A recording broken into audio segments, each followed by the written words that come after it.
dessa forma, né? Pô, cara, tá se cuidando. Como é que você está se Mostrando cuidando? pelo exemplo bastante também, né? Lembra que eu falei do trazer consciência? Trazer consciência. Pô, você sabe que esses exames aqui, cara, esses quadros aqui pode desencadear uma coisa ruim para você. Não só dizendo o efeito negativo, mas, pô, você já pensou, bora caminhar junto, cara? Pô, tô vendo que você tá, pô, sedentário. Não, vamos conversar, a gente vai bater no papo, que a gente tá fazendo aqui agora. Vamos começar caminhando. Eu e você, pô. Pô, tu é meu amigo, cara, quero te ver bem. Ou então, ô mãe, quero te ver bem. Pô, vamos dar uma caminhada junto? Pô, vamos até ali na praia, caminhar junto. Ou então, vamos percorrer aqui, dar uma volta no prédio. Vamos conversar caminhando. Você entende? Que eu não estou falando que todo mundo tem que ter o dinheiro para ir no nutricionista, ir no endócrino, contratar o personal ou malhar na academia de rede mais famosa. Eu estou falando que o primeiro passo, entendeu? Isso aí é fundamental. E entrar no mundo da pessoa, como a gente falou mais cedo também, né? Porque, por exemplo, minha mãe ela tem uma questão específica com, por exemplo, ela nunca me falou isso. Eu acredito que sim, porque a minha mãe me falou que minha mãe é do interior de Pernambuco. E lá, na época que ela nasceu, no lugar onde ela nasceu, mulher não podia andar de bicicleta. Não podia aprender a andar de bicicleta. Por isso que a gente estava falando mais cedo, tem coisas que são tão novas que a gente acha que são velhas, mas... Então, minha mãe não podia andar de bicicleta. Eu não poderia chegar para minha mãe... A mulher não podia votar por tempo? Não podia votar. Não posso chegar para minha mãe e falar o seguinte, pô, vamos fazer um exercício físico, vamos fazer uma bicicleta lá na academia, porque eu posso dar algum gatilho nela que eu não sei se ela tem ou não. Então... O negócio é você entrar no mundo da pessoa e entender aquela coisa. Às vezes, se você falar, por exemplo, se você atendesse minha mãe e você fala assim, vamos fazer uma bicicleta, ela ia fazer uma aula contigo, ia ser super simpática, nunca mais ia aparecer. Eu não gostei daquele menino. Não gostei daquele menino. E às vezes é no inconsciente dela, às vezes ela nem sabe por quê. Então, quando a gente fala sobre economia, política e principalmente compreender esses saberes, é saber lidar também com as pessoas e principalmente... Você falou sobre o idoso e pensar o idoso e uma mulher, né? Qual é o contexto do profissional da educação física ao atender uma mulher? Né? Isso tudo passa por caminhos que, se a gente não compreender isso que eu acabei de falar agora, né?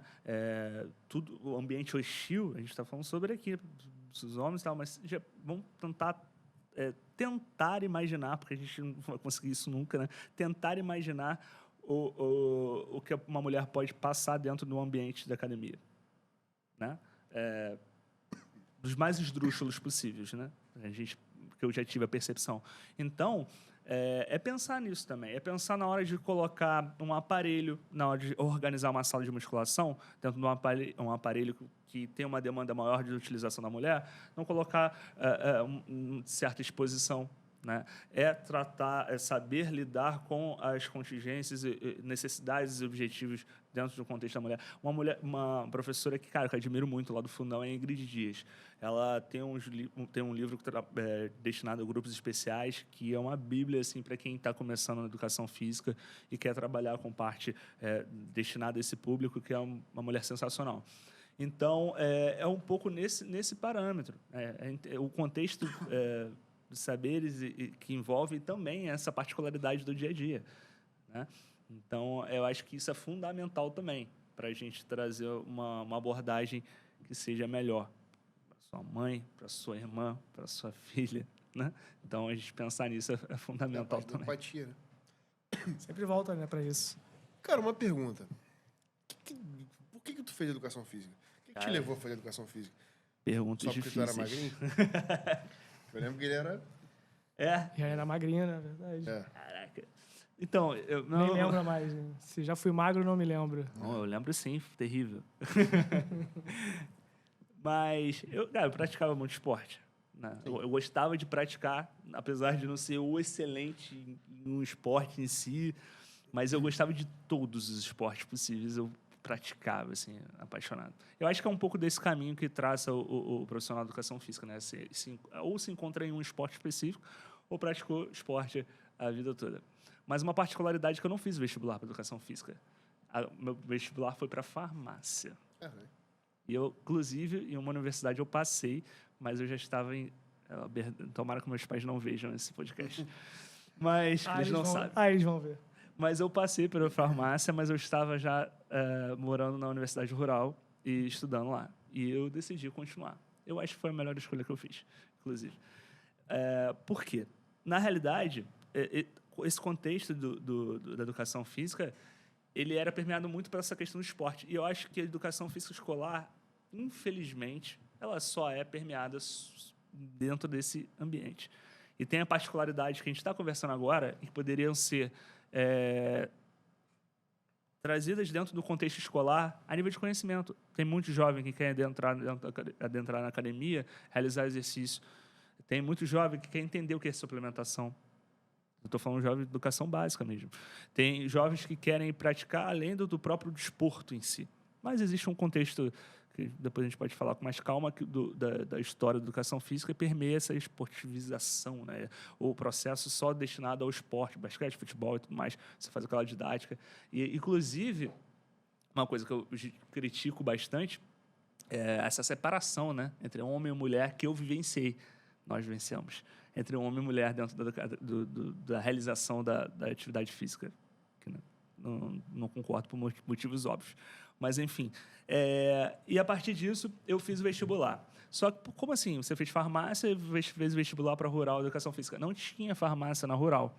E tem um muito amigo nosso, que também é amigo do Felipe, que é o Gabriel de Aquino, e estava em casa conversando. Ele falou, você vai fazer sua inscrição da Rural, que você vai colocar aí.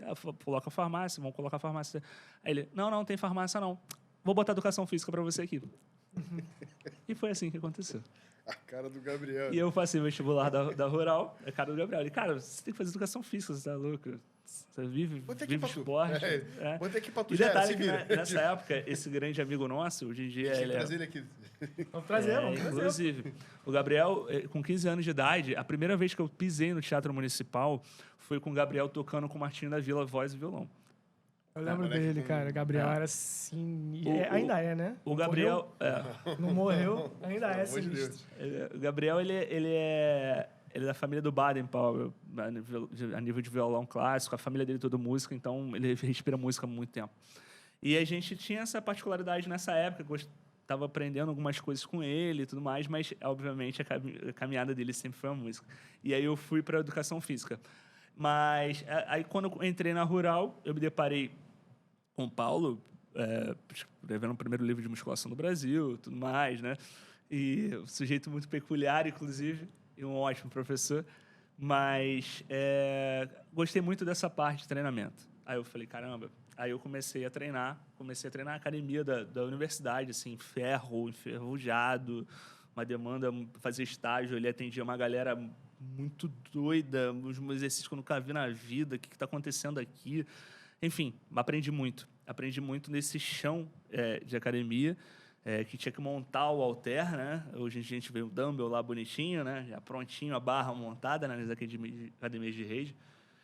Inclusive, eu tenho uma experiência muito traumática, né? Porque eu fechava a academia à noite e tinha um powerlifter, cara, que ele chegava sempre no último horário para treinar e ele montava aquele levantamento terra, irmão.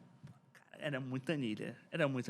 E assim, simplesmente, do nada, ele desaparecia e eu tinha que guardar aquele peso imenso no final da academia sempre.